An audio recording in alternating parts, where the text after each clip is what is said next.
Hello students, I am Professor Isha Mendiratha from LG Institute of Engineering and Technology.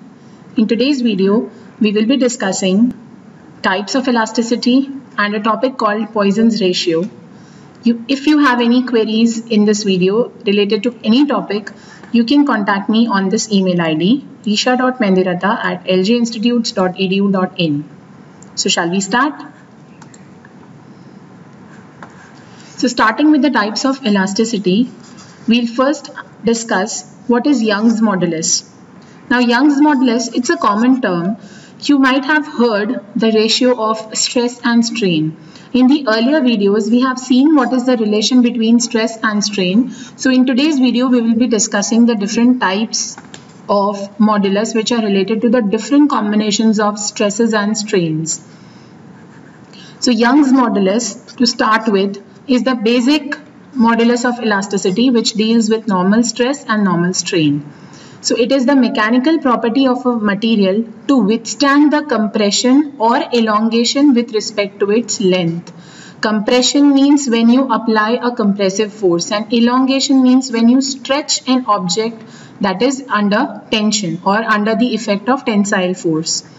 So you define Young's modulus as the ratio of longitudinal or normal stress to longitudinal strain. This is what is known as the Young's modulus. It is also known as the coefficient of elasticity. It is generally denoted by the term Y or E. So some places you might see that Y is used to denote Young's modulus and E is a symbol which is also used to denote Young's modulus. So if I say F, now you know what is stress, it is force upon area. So if the force applied on normally to a cross section A is F, so we can say that the longitudinal stress will be sigma is equals to F upon A. Sigma is the symbol which is used to denote stress. So in this case, stress is F by A. Suppose I say because of this force, there is a change in length. Now this change in length can be positive. When will it be positive? When you apply a tensile strength. When will it be negative? When you apply a compressive stress. So if that change in length is small l. So if L is the change in length produced and L is the original length, capital L is the original length, then what will be the strain? Now strain is denoted by a symbol epsilon, which is equals to change in length upon original length. So we get the equation of strain as epsilon is equals to small l upon capital L. So we can define Young's modulus Y or E as longitudinal stress, that is F by A, upon longitudinal strain, that is L by L. So we have the equation Y is equals to FL upon LA. So this is what is the equation of Young's modulus. Now how will you define Young's modulus? To define Young's modulus, let us assume the cross-sectional area is 1 meter square. Let us assume the change in length is 1 meter, and let us assume that the original length is also 1 meter. So if a material of unit length and unit cross-sectional area could be pulled so as to increase its length by unity. So if 1 meter length is elongated or changed by 1 meter, to make its length double than original. If suppose original is 1 meter and you expand it or elongate it by 1 meter, so totally you get 2 meter. So if 1 unit length material and unit cross-sectional material is pulled in such a way that the length is increased by unity, which in turn makes the length double, then we say that the force applied would measure the Young's modulus. So if we have small l, capital L and A, if all these parameters are 1, we have Y is equals to F. So we say that Young's modulus is defined, in this case it is defined, the force will actually define the Young's modulus. But this equation holds true if we have proportional relation between the stress and strain. But suppose we say that the elongation produced is not proportional to the applied force. whatever elongation is produced, whatever strain is produced is not proportional to the applied force. That means if stress is not proportional to strain, in that case, Young's modulus will be defined as dFL upon dLA, where dF upon A indicates very small increase in longitudinal stress, and dl by dl, small dl by L indicates the corresponding increase in longitudinal strain. So this formula will be used if there is no proportional relation between stress and strain, that is force and strain. The second modulus, or the second type of elasticity we are discussing, is bulk modulus. Bulk modulus is related to volumetric strain. It is related to volumetric strain. In the previous video, I have discussed volumetric strain means volume changes but not shape. So if a deforming force applied normally, if you are saying normally means it has to be normal stress. So stress in this case is normal, but the strain will be volumetric. How is that possible? You apply force from all 6 directions. So if a deforming force applied normally on the surface of the body is uniform, that is, it has to be uniform from all directions. F1 along positive x, positive y, positive z, all 6 directions. Then we have volume of the body will change. The volume will change keeping the shape unchanged. So this effect is known as volumetric strain. Ratio of this applied force and this volumetric strain will give us the bulk modulus. So ratio of normal stress to volumetric strain is called bulk modulus. It is also known as the coefficient of cubical elasticity. It is denoted by the term K. So if a force F is applied normal to cross section A, the longitudinal or normal stress, as we have discussed, is sigma is equals to F by A. If we indicate small v as the change produced in volume and capital V as the original volume, then we can define strain as epsilon is equals to V by V. So bulk modulus is equals to ratio of stress upon strain. In our case, it is normal stress upon volumetric strain. So we get the equation FV upon AA. Now this term F upon A is actually pressure. So instead of F upon A, we can write P here, where this term P denotes bulk pressure. So K, that is bulk modulus, is equals to PV upon small v. The inverse of this factor, the inverse of bulk modulus, is known as compressibility, which is denoted as C. If the change in volume produced is not proportional to normal stress, like we've discussed in the earlier case, if there is not a linear, if the proportional relation does not exist between force and strain, between the cause and the effect, then in that case, how do we define bulk modulus? It will be defined as dP, the small change in bulk pressure, upon dV, the small change in volume. Next, we'll be discussing modulus of rigidity. Modulus of rigidity is an important type of elasticity which deals with shear stress. Do you remember what is shear stress?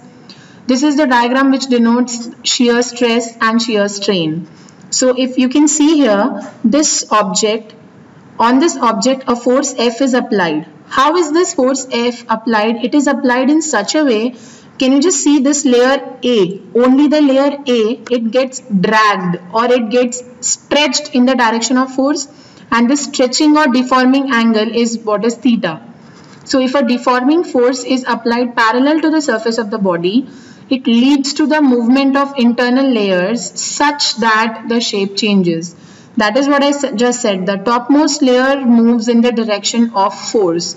So between the bottom layer and between the topmost layer, there is an angle difference, and this angle is what is the deforming angle, or you can also call this angle as the tangential angle.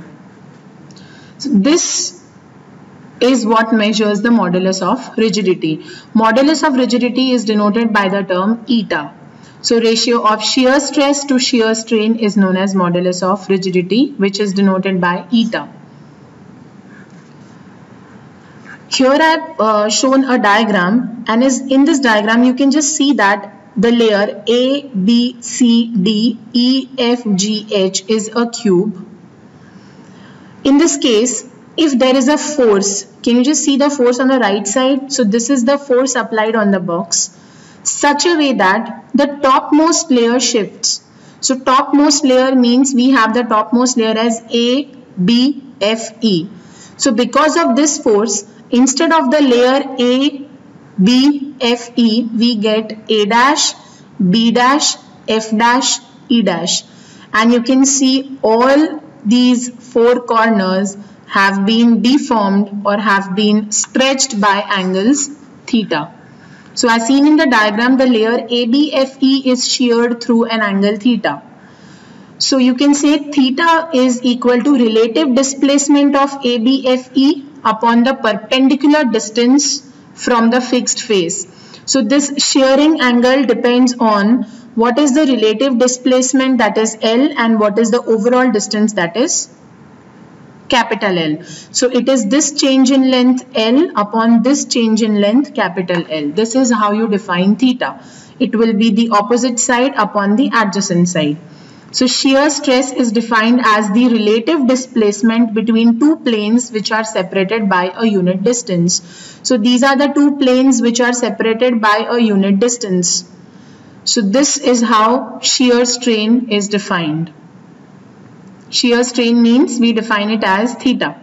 Again, I repeat, it is defined as the relative displacement. What is the relative displacement between these two, and what is the distance between the two planes? So DCGH and ABFE are separated by a distance L, but because of application of force, A has been shifted to A dash by an angle, by a distance small l because of an angle theta.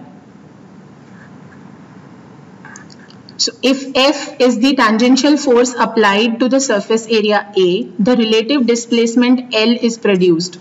Where is this relative displacement L produced? Between the two layers. So topmost layer has a displacement of L. So modulus of rigidity eta is defined as tangential stress upon shear strain, or you can say shear stress upon shear strain, that is equals to FL upon LA. So FL upon LA, where F is the force, L is the original length, the distance between the two layers, small l is the displacement, and A is the cross-sectional area. If the shear strain produced is not proportional to the stress, the modulus of rigidity will be defined as dFL upon d theta. So this was about the topic types of elasticity. We have discussed Young's modulus, which is related to normal stress, normal strain. We have discussed bulk modulus, which is related to normal stress and volumetric strain. And we have discussed modulus of rigidity, that is related to shear stress and shear strain. So let us move on to a very small topic called Poisson's ratio. Poisson's ratio suggests that, now it is a very basic ratio which relates the transverse and longitudinal expansions both. So actually what happens, suppose you have a piece of wire or you have a rubber band. You pull it. You are applying tensile force like this. Just see the second portion of this diagram. Just apply tensile force. What happens? Length is increasing. So there is an increasing length by L plus DL, whereas there is a decrease in the diameter. So one side we have this longitudinal increase and this transverse decrease. So ratio of transverse strain and ratio of this longitudinal strain is what is known as Poisson's ratio. So longitudinal strain here is defined as dl by L, the change in length upon original length, and lateral strain is defined as change in radius or diameter upon the original radius. So Poisson's ratio nu is equals to minus drl minus dr by dr upon L upon dl.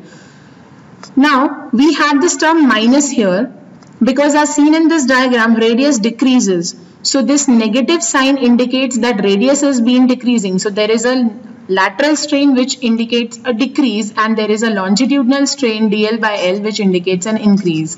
The practical value of Poisson's ratio is from 0 to 0.5, 0 to 0.5. Because it's a ratio, it does not have any unit. So it's a unitless quantity. Next we have a topic, a very small topic, which indicates what is the work done when you stretch a wire. So here we'll be using, now work done how is the work done? It is stored in the form of potential energy when you stretch a wire or when you apply force, because you are applying an additional energy, so there will be some work done in case of a wire. So we consider force F is acting on a length L, and because of this force, suppose the wire stretches by small l. So in that case, we have Young's modulus is equals to FL upon LA. In the first part of the video we have discussed. So we can say that this force is equals to YAL upon L. I have just equated force with respect to Young's modulus. So now we can say that work done for an additional small increase, this is the basic law. The change in the work done is equals to force into displacement. So what will be the work done? What is the force applied? And this is the displacement. We say displacement because this is the change in length. So total work done in stretching a wire will be, the integration limits will be 0 to 1. We know the small change in work done. So to find out W, we will have to integrate this above relation. So we integrate it with the limits 0 to 1 dW. Instead of dW, you will be substituting F into dl. But from the previous equation, you know that F is equals to YA small l upon capital L into dl. Now these quantities Y, A and L, they are constant. So we just take it out. So we are left with L dl. Why is L constant? Because the wire has a fixed length. Young's modulus and A. So these constant terms, if you take out of the integration limit, you will be getting L dl. Now integration of L dl will be L square by 2.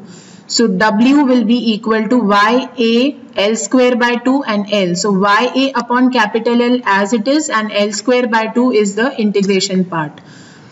Now you can substitute W as, now you know that YA into 1L. YAL upon L is equals to F, and remaining portion is L by 2. So we have work done is equals to FL by 2, or you can say that half of stretching force into stretch. This is the applied force into stretch, means the elongation. So product of force into elongation divided by 2 will give you the total work done in stretching a wire. This was all about today's video. We'll be discussing the next topics in the coming videos. Hope you've understood. Thank you.